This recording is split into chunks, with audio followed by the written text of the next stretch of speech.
maqaa Abbaa, kan Ilmaa, kan Hafuura Qulqulluu Waaqa tokkotti ni amanna.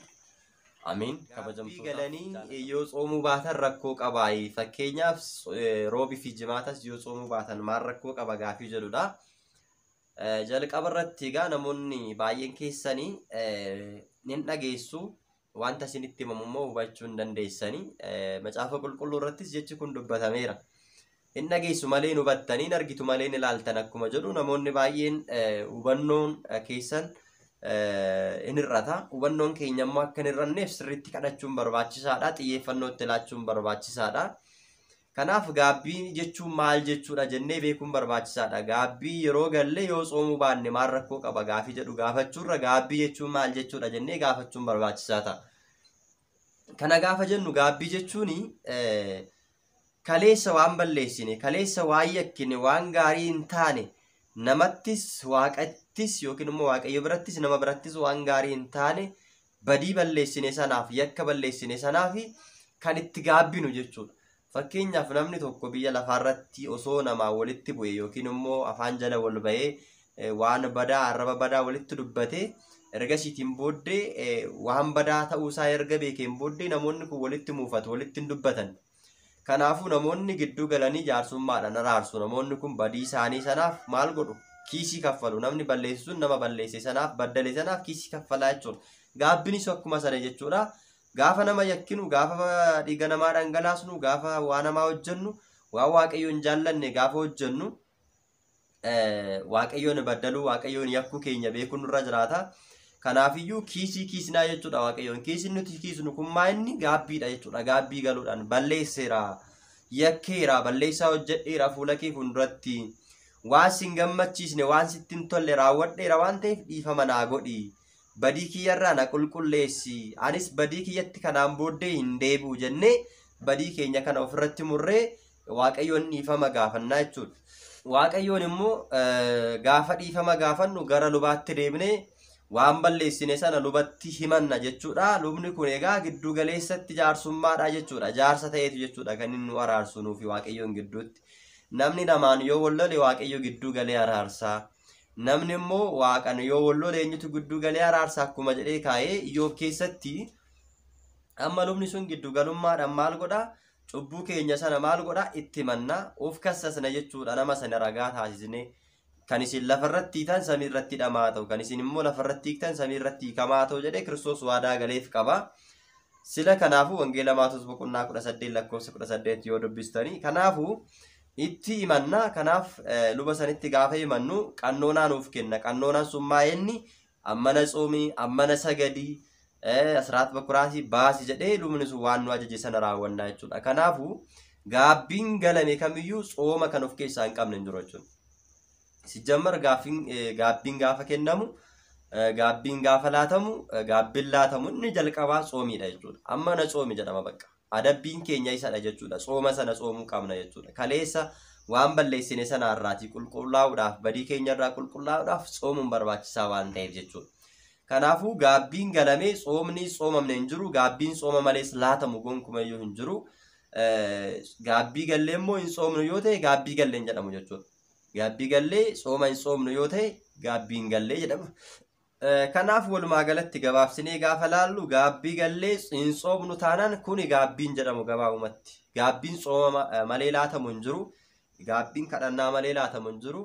Ammana kadhadhu nuun jedhama. Kadhannaa kee itti fufi kadhadhu jabaadhu nuun jedhama. Isaan booddee tsooma immoo ammana tsoome amma sa'aatii kanaatti tsoome jedhamee waan akkanarraa tsoome jedhamee tsoomiin sun yeroo sanaaf nu kennama waan ta'eefiyyuu tsoomiin gaabbiin tsoomii of keessaa hin qabne faayidaa hin qabu jechuudha. Akka waan gaabbiin galleetti ilaalama.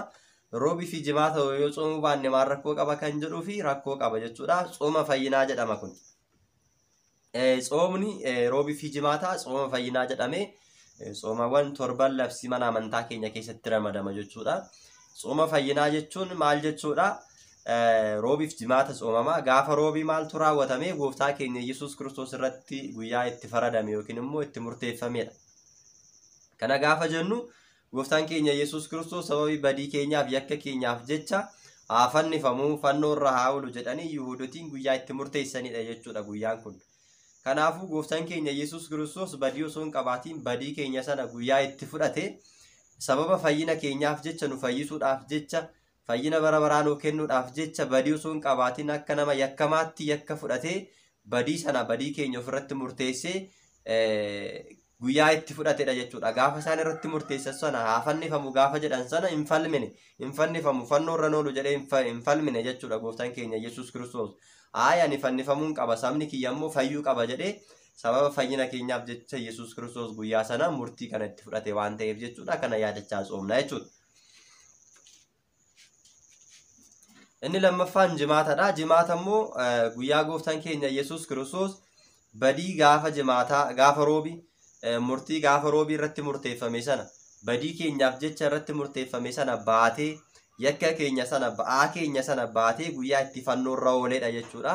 Fannoo irra ooluu isaatiin immoo badiin keenya sun xalayyaan garbummaa keenyaa sun guyyaa itti nurraa haqame, guyyaa itti bilisa baane, guyyaa itti ifa jireenyaa argine, guyyaa itti fayyina arganne waan ta'eef guyyoota kana lamaan ni tsoomna jechuudha.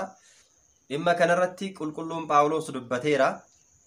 Ergaa isaa warra Qolaasiyaasiif erga boqonnaa 2:14 irratti sanurratti barreeffamee ture sanutti hin tolle sana fannoo irra ooluu isaatiin waan inni karaa seeraa nurraa barbaadu wajjin duguugii nurraa balleessee bilisa nu baase jedhee akkuma inni dubbate guyyaa sana gaafa jimaataa fannoo irra oolee xalayyaa garbummaa keenyaa san nurraa barbadeessee nurraa qee guyyaa itti bilisa nu baase waan ta'eef guyyaa kana yaadachaa tsoomna. Dirqama namni kamiyyuu waggaa 7 irraa jalqabee tsooma kana tsooma.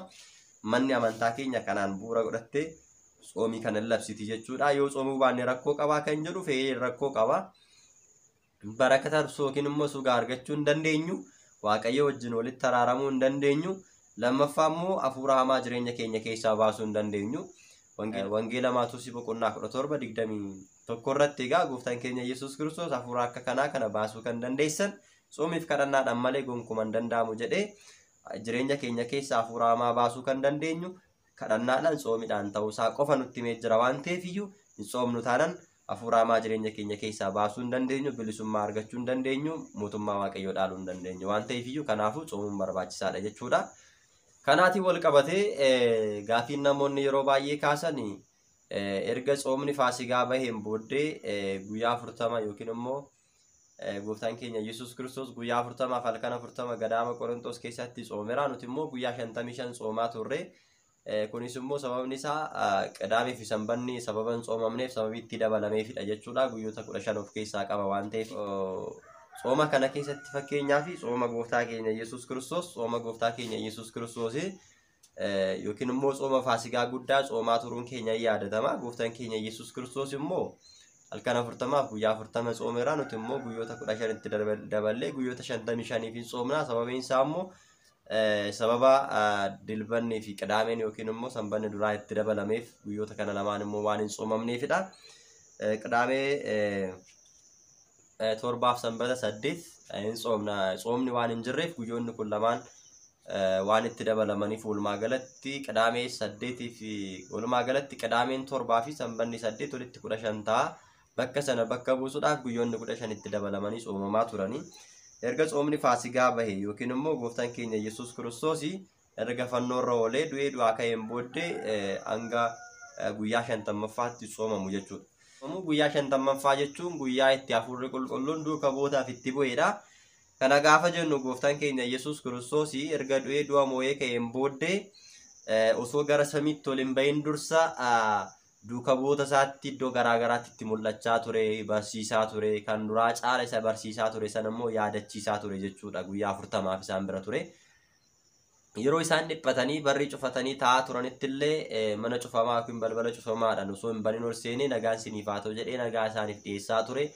Yeroo sanitti yeroo isaan hafuuradha jedhanii baqachaa turanitti illee aanaadha koottaa bakkan waraanname bismaarri bakkana waraane fannoorra bakkan oolee qaamni koo madaa'e ilaalaa jedhee Yesuus Kiristoos isa ta'uu isaa isaaniif madaa'uu isaa itti agarsiisaa ture, beeksisaa barsiisaa cimsaa ture jechuudha. Egaa yeroon kun yeroo gammachuuti. Sababiin isaa akkamitti yeroo gammachuu ta'e jettanii yoo gaafattanii Yihuudoonni gooftaa keenya Yesuus Kiristoos irratti murteessanii awwaalanii ajjeesanii awwaalanii du'eera kanaan booddee yoo inni du'e kanaan booddee ka'uu hin danda'u jedhanii gooftaa keenya Yesuus Kiristoosiin awwaalanii yeroo sanatti immoo jechuudha kiristaanonni warri ta'anii Kiristoos du'uu isaatti gaddaa turanii yeroo fannoorra oolu immoo Yihuudoonni Fariisonni immoo warreen faallaa kanaa ta'an Kiristoosin warri hin jaallanne warri Kiristoositti hin amanne gammadaa turani. Kanaaf Yesuus Kiristoos gaafa inni mo'ee du'aa ka'u ilkeen du'aa gaafa cabu seexanniin qaana'ee warreen immoo Yesuus Kiristoos du'uu isaatti kaleessa gammadaa turan hin gaddani. Warreen du'uu Kiristoositti immoo kaleessa gaddaa turan immoo har'an gammadanii Kiristoos ka'uunsaa ijoollee Addaam hundumaaf fayyina ta'e, ijoollee Addaam hundumaaf gammachuu ta'e. Sababiin isaa du'aa ka'uu isaatiin duuni kan nurraa bade, du'aa ka'uu isaatiin ilkeen du'aa kan nurraa cabe, du'aa ka'uu isaatiin ilkeen du'aa kan nurraa cabe waan ta'eef yeroo gammachuuti. Kiristoos du'aa ka'ee lammaffaa deebi'anii arguu isaaniitti duuka bu'oonni gammachuu guddaa keessa turanii namni gammade immoo hin gaddu, gaddi hin jiru. Soomii jechuun immoo gadda jechuudha. Kanaafuu hanga sanitti eegaatii gaddi hin jiru jechuudha. Gaafii kana Fariisonnis yeroo wayii gaafatanii turan. Duuka bu'oonni Yohaannis hin soomuu, duuka bu'oonni kee maaliif hin soomne, bartoonni kee maaliif hin soomne jennaan misirroon amma dhirsa bira jirutti misirrittiin hin gadditiiree jedhee kaa'eera yookiin immoo deebii kana deebisee fira. Amma yeroo isaanii yeroo gammachuuti. Kanaafuu ani isaaniif misirroo isaaniiti. Kanaafuu hanga nama isaan bira jirutti sooman hin gaddanii, gaddi isaan bira hin jiru. Yeroo nan isaan bira deemanii dhufaa yeroo sana hin soomu, yeroo sana hin gaddu jedhee Kiristoosis deebiseera jechuudha Maarqos boqonnaa 9 irratti. Sila kana ta'eefiyyuu egaa waqtii sana hanga guyyaa 50ffaatti soomni hin jiru. Gooftaan keenya Yesuus Kiristoos immoo hanga guyyaa 40ffaatti kan isaan bira ture jechuudha. Kanaaf Yihuudoonni gaafa du'aa ka'uu hin gaddanii, Israa'eloonni immoo warreen Waaqayyotti amanan ijoolleen Addaam hundumtuu hin gammadanii Si'oolii keessaa gara gannataatti darban waan ta'eef sababa kanaaf jechuudha. Yesuus Kiristoosis immoo guyyaa gammachuu isaanii kana guyyaa 40 guutuu isaan bira ture, isaan gammachiisaa ture, barsiisaa ture. Gaafa guyyaa 40ffaa garuu gooftaan keenya qorichi keenya Yesuus Kiristoos gidduu isaaniitti yoo isaan laalanuu duumessaatiin yoo isaan laalanuu gara samiitti ol ba'e jedhee macaafa qulqulluu irratti kaa'eera. Hojii duuka bootaa boqonnaa 1 irraa kaastanii gaafa dubbistan gooftaan keenya Yesuus Kiristoos osoodhuma isaan faana jiru duuka boota isaatti nagaa dhaamee osoo isaan ija isaaniitiin laalanuu gara samiitti ol ba'e. Isaaniifis deebi'ee nan dhufa. Kan isin jajjabeessuu danda'u immoo hafuura isiniifan ergaa, hafuura qulqulluu isiniifan ergaa. Hanga sanitti immoo Yerusaalem keessa turaa jedhee erga isaanitti dubbateen booddee osoo isaan laalanuu gara samiitti ol ba'e. Yerusaalem jechuun mana qulqullummaadha. Kanaafuu mana qulqullummaa keessa turaa hanga sanitti.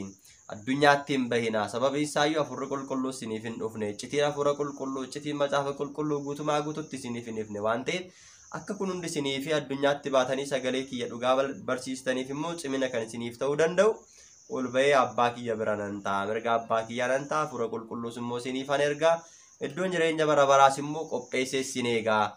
Kanaafiyyuu hanga sanitti Yerusaalem turaa jedhee gooftaan keenya Yesuus Kiristoos egaa otoo isaan laalanuu gara samiitti ol ba'e isaanis achuma dhaabbatanii ajajanii hafanii jedha. Gaafa kana ergamoonni lama uffata adaadii uffatanii dhufanii yaa ijoollee Israa'el maaliidhaaf ajajanii ija keessaniin gara samiitti ol laaltu? Akkuma argitan kana, akkuma osoo argitanuu gara samiitti ol ba'e kana ammas lammaffaa deebi'ee hin dhufa waan ta'eefiyyuu kanaafiyyuu hin gaddinaa jedhee jajjabeessee ergamaan Waaqayyoo isaanis jajjabaatan jedha.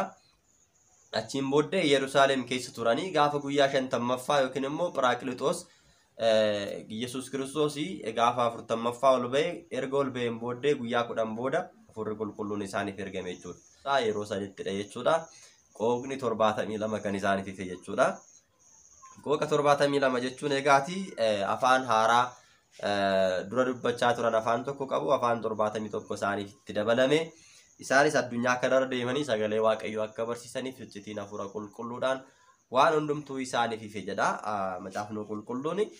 Yeroo kanatti jechuudha duuka bu'oonni gooftaa keenya Yesuus Kiristoos erga hafuurri qulqulluun isaaniif dhufeen booddee iccitii hundumaa erga beekaniin booddee kanaan booddee addunyaatti ba'anii wangeela lallabuudhaaf qophaa'anii gaafa qophaa'an garuu waan hundumaafuu jireenyi keenya fi karaan keenya ifa akka nuuf ta'uuf tajaajilli keenyas akka nuuf milkaa'uuf akkanumatti baanee deemuu hin qabnu, sooma qabachuu qabna. Subaayii gallee kadhannaadhaaniin soomnetu gara tajaajilaatti bahuu qabna malee hojii keenya jalqaba dursa tajaajila keenya kamuu dursa soomuu qabna jedhanii sooma duuka bootaa yookiin immoo sooma hawaariyaati yookiin immoo sooma sanee jennaa nuti gaafa guyyaa 14 isaan dhufu kana sooma sana qabatan jechuudha laala. Maaliif duuka bu'oonni maaliif sooma qabatan jennee yoo laalle hojii keenya kamuu dursa xoomuu qabna gaafii waan hundumtuu jireenya keenya keessatti ifa akkanuu ta'u waaqayyoon gaafachuu qabna jedhaniiti. Irratti waan hunduu ifa akkanuu ta'u kadhannaadha waaqayyoon gaafachuu qabna malee akkanumatti hin baanu jedhanii xooma qabatanii kanaan booddee xoomaa turanii egaati gaafa aalmeeshanii xooma kana xumuranii isaan booddee jechuudha gara tajaajilummaa isaaniitti ba'anii nutis egaati xooma baranaa kana sanee 14 irraa jalqabne xooma roobiif jimaatas xooma waariyaatotaa yookiin immoo duuka bootaa xooma sanee isa jennu kana xoomuu jalqabna waan ta'eef jechuudha nutis sababa kanaani kanaafuu hojii keenya dursa kaayyoo keenya dursa xoomuu qabna akkuma jedhan nutis egaa jireenya keenya keessatti adeemsa keenyatti kaayyoo keenya dursa xoomiin barbaachisaa waan ta'eef egaa duuka bootarraa kan barane nutis hojiitti jijjiiruun barbaachisaa waan ta'eef namni waggaa 7 ol yookiin immoo waggaa 7 irraa jalqabee daa'imni waggaa 7 irraa jalqabee hanga ga'eessotaatti namoonni jiran hundumti isaaniiyyuu xooma kana hin xoomu xooma labsiiti yookiin immoo mana amantaa keenyatu labsa waan ta'eef buurri isaa immoo isa kanadha. Egaa waaqayyoon guyyaa sanaan nu haa ga'u isinis egaa xooma kanatti qophaa'aa kadhannaadhaanis qophaa'aa cimaa waaqayyoon hunduma keessan faana haa ta'u waaqayyoon hunduma keenya faana barsiise kan nu gorse maqaa waaqayyoo kan galateeffame haa ta'u. ወስብሐት ለእግዚአብሔር።